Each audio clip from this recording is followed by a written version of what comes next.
Saudações, pessoal, tudo bem por aí? Espero que sim. Vamos lá. O tema do nosso encontro, desse grupo de aulas agora, nós iremos ver não mais os requisitos, ou seja, o que vem antes do recurso. Nós iremos ver o que vem depois do recurso. Então, o tema dos nossos encontros agora é chamado de efeitos dos recursos.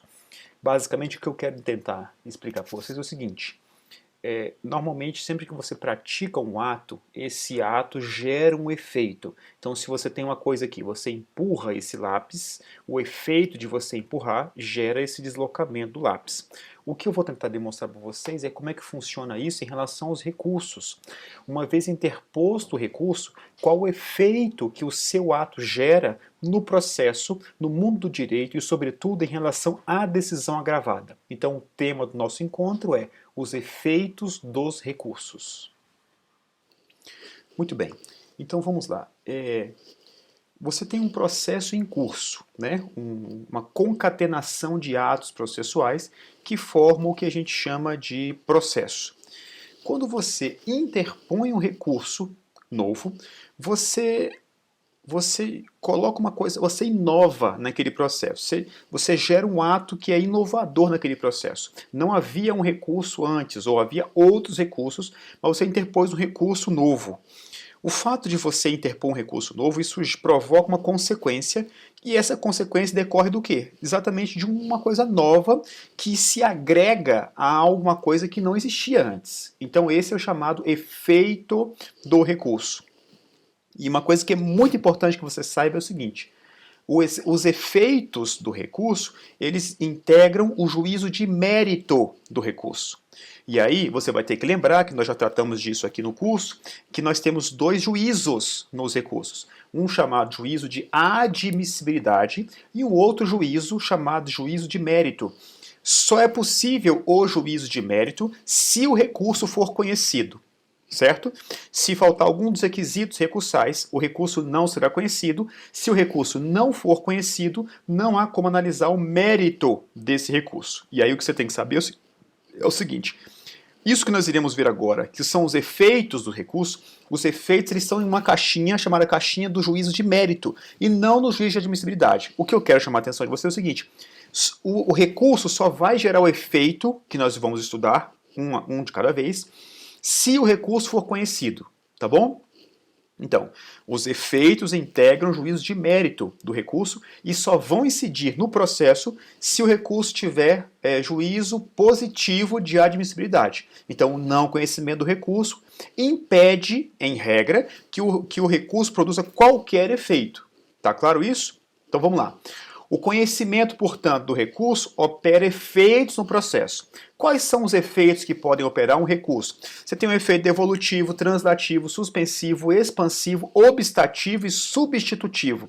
Vários efeitos. Eles sempre vão acontecer? Não, nem sempre irão acontecer. Às vezes eles são automáticos, às vezes você precisa pedir para o magistrado, às vezes mesmo você pedindo você não consegue. Então você tem vários efeitos pelo simples fato de você interpor ou opor um recurso dentro de um processo. Então o que nós iremos ver hoje é o primeiro deles, que é o mais importante, que é a regra geral, que é o efeito básico de qualquer recurso, que é o chamado efeito devolutivo. E aí você vai escrever uma palavrinha no seu caderno, que é uma palavra muito famosa, muito importante, e que tanto faz você usar essa expressão como efeito devolutivo. Você pode escrever essas duas expressões, que as duas significam a mesma coisa. Então, efeito devolutivo, que é o primeiro efeito que decorre da interposição do recurso conhecido, também é conhecido como tantum devolutum quantum appellatum. Tantum devolutum quantum appellatum significa o efeito devolutivo do recurso. Tá claro isso? Então vamos lá. Primeira coisa que a gente tem que saber sobre o efeito devolutivo é: todo e qualquer recurso, todos, não tem exceção. Eu não vou voltar aqui no nosso próximo encontro e dizer assim: olha, lembra quando eu falei, era mentira. Não, isso não vou voltar atrás. Todos os recursos, todos eles, sem exceção, possuem efeito devolutivo. O efeito devolutivo é da essência do recurso, tá? E o que consiste esse chamado efeito devolutivo? O efeito devolutivo, o fato de você interpor o recurso, isso gera um efeito. Que efeito que é esse? Qual é a consequência que é gerada no exato instante que você interpõe o recurso e esse recurso é conhecido? Esse efeito ele vai ser responsável por provocar de novo a manifestação do Poder Judiciário a respeito da decisão recorrida. Vamos sempre lembrar que o recurso é uma insurgência, você está insatisfeito com a decisão judicial. Então o que você pede no seu recurso? Você fala o seguinte, olha, eu acho que o órgão prolator dessa decisão está equivocado, eu acho que eu estou certo. Então o que você vai fazer? Você vai interpor um recurso. No fato de você interpor o recurso, e esse recurso for conhecido, gera o efeito evolutivo. Ou seja, esse mesmo fato que foi analisado por um órgão jurisdicional, ele vai ser analisado pelo mesmo órgão jurisdicional ou por outro órgão jurisdicional. Isso é o que consiste o efeito devolutivo. Ou seja, você reabre a oportunidade de apreciar novamente e julgar a questão que já foi decidida. Efeito devolutivo. Então vamos lá. Não é que você interpõe o recurso, devolve para você, devolve para outra pessoa. Não. Devolver significa o seguinte, olha, alguém analisou um fato e proferiu uma decisão no processo, certo? Contra essa manifestação judicial cabe um recurso, seja ele qual for. Quando você interpõe um recurso, o recurso for conhecido, esse mesmo fato vai ser julgado novamente. Isso é o chamado efeito devolutivo. Em regra, o efeito devolutivo devolve aquele mesmo fato para um órgão hierarquicamente superior. Então, se o juiz de primeiro grau, você faz um pedido para o juiz de primeiro grau, o juiz de primeiro grau indefere o seu pedido, você recorre. Ou seja, o juiz de primeiro grau analisou o fato que você apresentou para ele, e daquele fato o juiz não imprimiu a consequência que você queria que ele imprimisse. Olha, meu nome foi negativado, tira o meu nome do Serasa. O juiz olhou para o fato e falou assim, não, você tem outras negativações, eu indefiro, eu não vou tirar o seu nome do Serasa, porque tem outras negativações anteriores. Então você tem um fato, qual é o fato? Uma negativação no Serasa. Qual é a consequência que você queria que o juiz imprimisse naquele caso? Para que ele olhasse o direito, aplicasse no caso concreto, e ele, diante desse fato, dissesse o seguinte, tira o nome do Juliano do Serasa. E ele falou assim, não vou tirar. Então o que você faz? Você pega esse fato e devolve para o tribunal analisar novamente isso. Isso é o chamado efeito devolutivo do recurso. Você reabre a oportunidade de reapreciar a questão que já foi decidida, tá bom? Efeito devolutivo. Vamos lá. Regra. A regra é a seguinte. Você transfere a competência para decidir sobre a matéria impugnada. Essa competência passa do juízo a quo, o juiz de instância inferior, e transfere a competência para o tribunal ad quem, que é o tribunal que vai analisar a decisão do tribunal de primeira instância, do juízo de primeira instância. Tá bom? Regra geral, portanto, o efeito devolutivo transfere a competência para decidir sobre aquela matéria, que passa do tribunal do juízo a quo, em regra, a primeira instância, para o tribunal ad quem, a segunda instância. Mas pode sair da segunda instância subir para o STJ? Pode. Se for um acordo do TJDFT, do TRF1, por exemplo, quando você recorre, o juízo a quo não vai ser a primeira instância, vai ser a segunda instância. E aí quando você leva o tema para o STJ ou para o STF vai ser a instância ad quem. Então, o efeito evolutivo, em regra, transfere a competência para decidir sobre a matéria impugnada, que passa da instância do juízo a quo para a instância ad quem. Esse é o efeito devolutivo, tá bom? E aí você devolve todo o conhecimento, você devolve ao conhecimento do tribunal toda a matéria efetivamente impugnada pela parte em seu recurso. Uma coisa que é muito importante é a seguinte: você, como parte, é que define qual é ou quais os capítulos da decisão que podem ser objeto de reforma ou anulação pelo órgão ad quem. E aí, você vai ler comigo o artigo 1013 do CPC, que diz o seguinte: a apelação devolverá ao tribunal o conhecimento da matéria impugnada. Primeira coisa que você tem que saber: quando nós estamos lendo aqui o artigo 1013, nós estamos lendo um artigo que é da apelação. certo? Mesmo que seja um artigo típico da apelação, esse artigo ele vai ser usado em todos os recursos. Todos os recursos e submetem essa regra da apelação aqui, que é o efeito devolutivo. O que eu quero chamar a atenção de vocês é o seguinte: você é que vai definir qual o capítulo da decisão que vai ser analisado pela instância ad quem. Não é o tribunal que vai escolher, é você enquanto parte. Então vamos imaginar a seguinte situação. Você tem dois pedidos em primeiro grau. Você pede para o juiz tirar o seu nome do Serasa e aplicar multa. O juiz indefere os dois. Ele fala assim, ó, não tira o nome do Serasa. Então, se eu não estou mandando fazer nada, não tem multa a ser aplicada. Aí você recorre dessa decisão e fala assim, ó, tribunal, tire o meu nome do Serasa. Então, você tinha dois pedidos aqui embaixo. Então, você pega uma decisão e separa em capítulos. Um capítulo da tirada do nome do Serasa e o outro capítulo que é da aplicação da multa. Dois capítulos. Você recorre dessa decisão. Lá no 1013 diz assim, ó, a apelação devolverá ao tribunal o conhecimento da matéria impugnada. Se você não impugnou, se você não recorreu, se você não se insurgiu, se você não objurgou o segundo capítulo, o tribunal não pode analisar o segundo capítulo. Então vamos lá, recapitulando. Tira meu nome do Serasa e aplica a multa. Juiz de primeira instância, instância ACO. Indefiro ambos os pedidos. Aí você recorre para a instância ad quem. Diz o seguinte, tribunal, tira meu nome do Serasa e você não fala nada sobre a multa. Significa dizer que nessa decisão, com dois capítulos, você só devolveu para o tribunal o primeiro capítulo. Porque se você tivesse pedido assim, ó, tribunal, tira meu nome do Serasa e aplica a multa. Você devolveu os dois capítulos. Mas se você recorrer só de um dos capítulos, o tribunal fica impedido de analisar o segundo capítulo. Tantum devolutum quantum appellatum. Efeito devolutivo do recurso. A apelação e todos os outros recursos devolverá ao tribunal o conhecimento da matéria impugnada. Se você não impugnou, o tribunal não pode analisar o tema, porque você não devolveu o tema para o tribunal. Isso está claro? Então vamos lá. O que eu quero chamar a atenção de você é o seguinte, é o recorrente que define qual é o capítulo ou quais os capítulos da decisão que podem ser objeto de reforma ou anulação pelo órgão ad quem. Não é o tribunal que escolhe isso aleatoriamente, é a parte que pede isso. Vamos tentar entender a lógica que está por trás desse negócio, do efeito devolutivo. A gente viu, quando falamos do conceito de recurso, que o recurso seria uma espécie de desdobramento do direito de ação. Lembra disso? O recurso não é uma ação autônoma, não é uma visão anômala de recurso. O recurso é um desdobramento, é um prolongamento do direito de ação.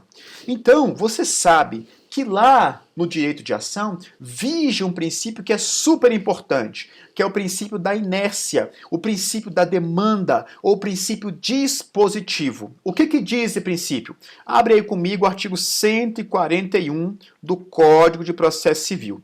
Diz lá o seguinte: o juiz decidirá o mérito nos limites propostos pelas partes, sendo-lhe vedado conhecer de questão não suscitada a cujo respeito a lei exige iniciativa da parte. Ou seja, princípio da inércia, princípio da demanda, princípio dispositivo. Juiz não vai para a rua caçar conflito para julgar. O juiz só vai julgar os conflitos que são apresentados para ele por meio de uma petição inicial. Se o pedido não está na petição inicial, o juiz não pode julgar isso.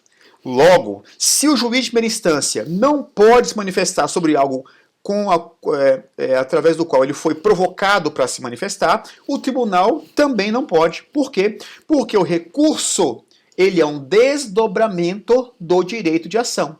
Então, se na ação vige o princípio dispositivo, o princípio da demanda, o princípio da inércia, no recurso é exatamente a mesma coisa. Então, existe uma conexão muito íntima entre o efeito devolutivo do recurso e o princípio da demanda, princípio dispositivo ou princípio da inércia. Então, imagina uma pergunta de um cobrador qualquer que faça o seguinte: menino, vem cá, qual a relação que existe entre o princípio da demanda e o efeito devolutivo dos recursos? O que você vai falar para ele? Você vai dizer o seguinte: olha, são prognoses muito íntimas entre elas. Por quê? O princípio da demanda, ele impede o juiz a analisar algo que não foi pedido, sob pena de proferir uma sentença extrapetita ou ultrapetita, certo? É a mesma coisa no recurso. O tribunal, a instância de quem, ela só vai analisar o pedido se o pedido tiver nas razões do recurso, no recurso em si. Porque se você não recorre de algum capítulo da decisão, se você recorre só do capítulo 1 e esquece o 2 e o 3, o tribunal não pode analisar isso aqui. Ó. Por quê? É um desdobramento do princípio da demanda, princípio da inércia, princípio dispositivo. Se você recorre só do A e o tribunal decide B e C, esse acórdão, ele vai ser um acórdão extra, ultra petita, porque ele vai decidir uma coisa que foi impugnada e outras coisas que não foram impugnadas. Se você impugna o capítulo A, o tribunal deixa de analisar o capítulo A e analisa o capítulo B e C, essa decisão é um acórdão extra petita, está fora do pedido. Então, esse princípio da demanda é um princípio que é simplesmente a mãe do efeito devolutivo dos recursos, tá bom? Então vamos lá. O 141 é irmão gêmeo do 492. Vamos ver lá o 492. Vamos lá. O 492 fala da sentença. Diz lá o 492. Difícil aqui o 492, né? Aqui, ó. É vedado ao juiz proferir decisão de natureza diversa da pedida, bem como condenar a parte em quantidade superior ou em objeto diverso do que lhe foi demandado. Então, o 492, você vai dizer assim, ó, é vedado ao juiz, é vedado ao tribunal, é vedado ao STJ, é vedado ao Supremo, qualquer órgão jurisdicional, ele não pode ir além do pedido, tá bom? Efeito devolutivo é um irmão gêmeo do princípio da demanda, princípio da inércia e princípio dispositivo, tá bom? Vamos lá ver um artigo que tem tudo a ver com essas coisas que a gente está falando aqui, que é o artigo 1002. O artigo 1002 fala bem assim, ó: a decisão pode ser impugnada no todo ou em parte. Então presta atenção, o próprio CPC autoriza você, enquanto parte, você recorrer de toda a decisão ou de você recorrer de parte da decisão. O próprio CPC te dá esse direito. Se o CPC te dá esse direito, ele está dizendo o seguinte: olha, nós temos que ligar essas duas pontas. A parte pode recorrer de tudo, toda a decisão, ou só de um capítulo da decisão. Agora, se a parte tem toda uma decisão e recorre só de um capítulo, o tribunal não pode analisar toda a decisão, como regra, no efeito devolutivo. Ele está adstrito, ele está preso à parte, o capítulo da decisão impugnada, tá bom? Artigo 1002. Professor, mas eu posso, às vezes, fazer um pedido genérico. Pode? Como regra, não. Quer ver? Ó? Abre lá o artigo 322. Vamos lá. Diz lá o 322. O pedido deve ser certo. E o 324 diz assim, ó, o pedido deve ser determinado. Ora, o pedido tem que ser certo e determinado. A mesma lógica, se o recurso é uma decorrência ou uma consequência do direito de ação, a mesma lógica também vai vigorar no recurso. O pedido do recurso tem que ser um pedido certo, tem que ser um pedido determinado, não pode ser um pedido genérico, em regra.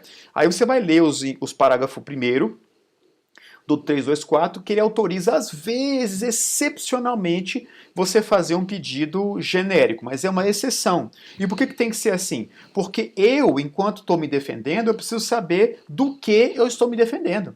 Se eu estou sendo demandado para entregar um Fusca verde, eu não vou me defender do Corcel azul, eu vou me defender só desse fato, só do Fusca verde. Isso tem a ver com o contraditório, tem a ver com o devido processo legal. Então, por isso que o CPC, ele diz que o pedido tem que ser certo e determinado. E mais, você tem que lembrar de um princípio fundamental do processo civil de 2015, que é o princípio da dialeticidade. Você vai lembrar, que eu sempre digo isso nos nossos encontros aqui, do artigo 932, inciso 3º, que autoriza o relator do recurso a não conhecer de recurso quando o recurso é inadmissível, quando o recurso estiver prejudicado ou, e essa é a parte que interessa, que não tenha sido impugnado especificamente os fundamentos da decisão recorrida. Então você vai pegar todos os recursos do processo civil, você vai abrir lá o 1010, inciso 3º, 1016, inciso 3º, 1021, parágrafo 2º, 1029, inciso 3º, e você vai ver que todos os recursos exigem que vocês digam por que a decisão está errada. Princípio da dialeticidade. Não é possível interpor um recurso sem dizer por que o recurso está errado, sem ter fundamento para tanto. Ok? Então, em conclusão, o que você tem que saber nessa primeira parte do efeito devolutivo do recurso é: todos os recursos têm efeito devolutivo. E o efeito devolutivo devolve ao tribunal ad quem, em regra, a matéria efetivamente impugnada. Lembre-se da redação do artigo 1013, quando ele fala: a apelação, todos os recursos, devolverá ao tribunal o conhecimento da matéria impugnada. Se aquela matéria não foi impugnada, o tribunal não vai analisar o tema. Tá bom? Efeito devolutivo. Outra coisa que você tem que saber é que esse efeito devolutivo, ele pode ser enxergado em duas dimensões, em duas óticas. A primeira ótica é a ótica ou a dimensão horizontal. A segunda ótica é a ótica vertical, a dimensão vertical. Então, como é que você vai escrever na prova? Você vai dizer o seguinte: olha, o efeito devolutivo se divide em duas dimensões, a dimensão horizontal e a dimensão vertical. Vamos ver qual das duas, um pouco mais sobre cada uma dessas duas dimensões. A primeira delas, dimensão horizontal. Imagina uma sentença que me condena a pagar danos materiais e danos morais. Então, o que você vai fazer? Você vai pegar essa sentença e dividir em duas partes, ou dois capítulos. O primeiro capítulo é condenação em danos materiais. Quais são os fundamentos que o juiz analisou para chegar a essa conclusão? Segundo capítulo, danos morais. Quais são os fundamentos e os fatos que o juiz utilizou para poder me condenar em danos morais? Se eu recorro somente dos danos morais e não falo nada dos danos materiais, eu estou devolvendo para o tribunal somente esse capítulo. O tribunal, se eu recorrer de danos morais, o tribunal não pode reanalisar os danos materiais. Ou seja, quando eu recorro dos danos morais e esqueço ou não impugno os danos materiais, eu estou dizendo o seguinte: pode tocar ficha aqui nos danos materiais. Os danos materiais, a sentença transitou em julgado. Se for uma decisão, aquele tema está precluso. Eu não posso mais impugnar aquele capítulo da decisão, certo? Então, na dimensão horizontal, o que você faz? Você separa a decisão em capítulos. Então, se a matéria impugnada só diz respeito ao capítulo 1, 2 e 3, e eu não falo nada do capítulo 4, 5 e 6, o capítulo 4, 5 e 6 transita em julgado, preclui.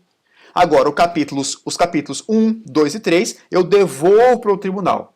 Então, para eu saber qual o limite de cognição do tribunal para analisar o meu recurso, eu tenho que analisar o recurso na dimensão horizontal da devolução. Vamos lá. Na dimensão horizontal, eu separo a decisão impugnada em capítulos e vejo quais os capítulos impugnados. Tá bom? Então, essa é a dimensão horizontal do efeito devolutivo. Lembrar sempre do artigo 1002, quando eu falo assim, ó, a decisão pode ser impugnada ou no todo ou em parte. Se eu impugnei só em parte, eu devolvi só aqueles capítulos na dimensão horizontal do efeito devolutivo. Meninos, basicamente, então, quando você lembrar do efeito devolutivo, basicamente você vai lembrar da dimensão horizontal do efeito devolutivo. Em que consiste isso? Quando chega um processo no tribunal, o que as pessoas do tribunal eles vão analisar? Eles vão ler o processo da primeira instância e ver o que foi decidido aqui na primeira instância. Aí, depois que ele ler o que foi decidido na primeira instância, ele vai ler as razões e os pedidos do recurso. Então, se na primeira instância foram decididas 3 coisas, 3 capítulos, 3 temas, 3 matérias, e o recurso disse a respeito simplesmente a 2 coisas, então, na dimensão horizontal, o tribunal não pode analisar a terceira coisa aqui, ó. Por quê? Se são 3 capítulos e a parte só impugnou 2 dos capítulos, um terceiro o tribunal não pode analisar. Então, basicamente, o efeito devolutivo, ele é a cognição horizontal. Entretanto, você tem uma outra dimensão que é a seguinte, olha só, eram 3 capítulos da decisão e a parte impugnou só 2 capítulos. Certo. Então o tribunal está adstrito, o tribunal está preso a esses 2 capítulos. Contudo, em relação a esses 2 capítulos, que foi devolvido na dimensão horizontal, o tribunal ele vai analisar tudo que foi dito sobre esse capítulo e tudo que foi dito no processo sobre esse capítulo. É a dimensão vertical, é o efeito devolutivo na versão da profundidade, tá? Então, quando o recurso é devolvido, quando o recurso é conhecido e esse conhecimento gera automaticamente o efeito devolutivo, a profundidade da cognição da instância de quem não é restrita pela parte. Você tem 3 fundamentos. Ó, vamos lá. 3 capítulos da decisão e 2 impugnações. Uma dos capítulos ficou de fora, o tribunal vai analisar esses 2 aqui. Ok. Agora, em relação a esse capítulo, você tem 15 fundamentos. Você quer que o tribunal analise só um dos fundamentos? Não. Se esse capítulo foi conhecido, tudo que foi discutido no processo sobre esse capítulo é devolvido pelo tribunal. Ou seja, é a dimensão vertical do efeito devolutivo. Tá bom? Então, não é o recorrente que vai fixar os fundamentos por meio dos quais se pode reformar ou anular a decisão. O órgão ad quem, o órgão que vai julgar o recurso, pode conhecer de todo o material cognitivo, todos os fatos, todas as provas que o juiz, o ACOR, poderia ter usado por ocasião da prolação da decisão.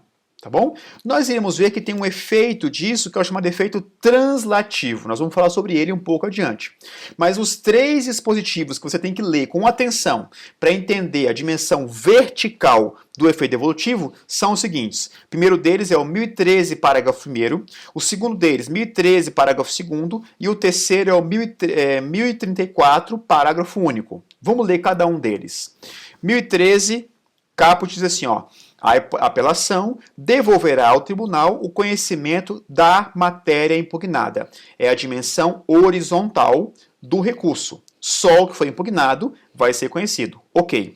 Agora, sobre o que foi impugnado e conhecido, o tribunal pode analisar tudo. E é o 1013, parágrafo 1º. Diz assim, ó. Serão, porém, objeto de apreciação e julgamento pelo tribunal todas as questões suscitadas e discutidas no processo, ainda que não tenham sido solucionadas, desde que relativas ao capítulo impugnado. Então, quando a lei fala capítulo impugnado, é a dimensão horizontal. Sobre esse capítulo impugnado, tudo que foi discutido, suscitado, alegado pelas partes no processo vai ser analisado pelo tribunal, que é a dimensão vertical do efeito devolutivo. Então, vamos lá.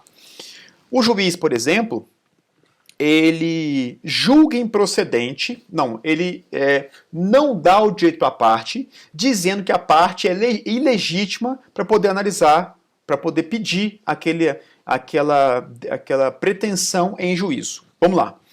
Então, no processo, você tinha vários fundamentos, vários fatos para dizer o seguinte: eu tenho direito, porque eu sou o herdeiro, porque a parte me causou um dano. Você tem 4 fundamentos.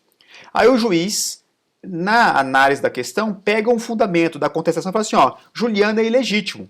Então você tem um tema aqui do dano material, por exemplo, tá? O capítulo do dano material. Aí a contestação fala assim, ó, Juliano é ilegítimo. Sobre o dano material você tem o quê? Ilegitimidade, herdeiro, o artigo 927 do Código Civil, artigo, sei lá, do Código Tributário e outro artigo do Código Penal que diz para você que você tem o direito. Estou fazendo uma mistura danada aqui, né? Então, são vários fundamentos sobre esse capítulo. Então, o juiz acolhe a preliminar de ilegitimidade e diz o seguinte: Juliano não pode propor essa ação. Muito bem. Quando eu recorro e digo o seguinte, eu tenho direito ao dano material, na dimensão horizontal, eu estou devolvendo para o tribunal o dano material. Quando eu devolvo para o tribunal o dano material e o recurso é conhecido, tudo que foi discutido naquele processo é devolvido para o tribunal. Então, se o tribunal afastar a ilegitimidade, o tribunal pode analisar todos os outros capítulos, ou seja, o efeito devolutivo em profundidade, tá bom? 1013, parágrafo 1º, diz assim: serão objeto de apreciação e julgamento pelo tribunal todas as questões suscitadas e discutidas no processo, ainda que não tenham sido solucionadas, desde que relativas ao capítulo impugnado. Se o juiz parou na preliminar de ilegitimidade, ele não analisou os outros temas que eu mencionei na minha petição inicial. Mesmo assim, o tribunal pode conhecer, pode analisar e pode discutir esses temas em razão da dimensão vertical do efeito devolutivo. De novo, eu estou lendo um dispositivo que é da apelação. Entretanto, mesmo sendo da apelação, é como se esse dispositivo pudesse estar na teoria geral dos recursos, tá bom? Efeito devolutivo. Segundo dispositivo que eu quero chamar a atenção de vocês é os fundamentos da ação e da defesa. 1013, parágrafo 2º. Quando o pedido da defesa tiver mais de um fundamento e o juiz acolher apenas um deles, a apelação devolve ao tribunal o conhecimento dos demais. Então a história é a seguinte: devolver o tema para o tribunal, efeito devolutivo na dimensão horizontal. Ok. Sobre aquela questão que está sendo discutida, tudo que foi discutido naquele processo devolve para o tribunal. Então você leva o tribunal o conhecimento daquele capítulo, mas você não prende o tribunal em relação ao fundamento. Todos os fundamentos, a cognição é completa do ponto de vista vertical. Então, se eu devolvi o dano material e não devolvi o dano moral está fora, efeito devolutivo na dimensão horizontal. Mas, sobre o dano material, tudo que for discutido no processo, o tribunal pode analisar e usar como fundamento para julgar, para dar provimento ou negar provimento ao recurso, tá bom? E a mesma lógica, gente, serve lá no 1034, parágrafo único, quando diz o seguinte: admitido o RE ou o RESP por um fundamento, devolve ao tribunal, ao STJ no caso do RESP e ao STF no caso do RE, o conhecimento dos demais fundamentos para a solução do capítulo impugnado. Ou seja, o STJ e o STF não estão adstritos ao seu fundamento. Ele vai analisar aquele capítulo a partir de todos os fundamentos que discutiram no processo, tá bom?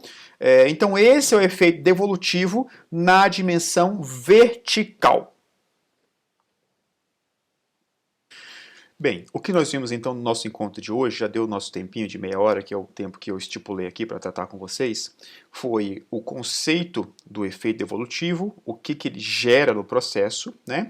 E vimos uma primeira subdivisão, uma primeira classificação, que é o efeito devolutivo na dimensão horizontal, que é o básico, é o feijão com arroz do efeito devolutivo, e vimos também o efeito devolutivo na dimensão vertical, que é uma complexificação do efeito devolutivo.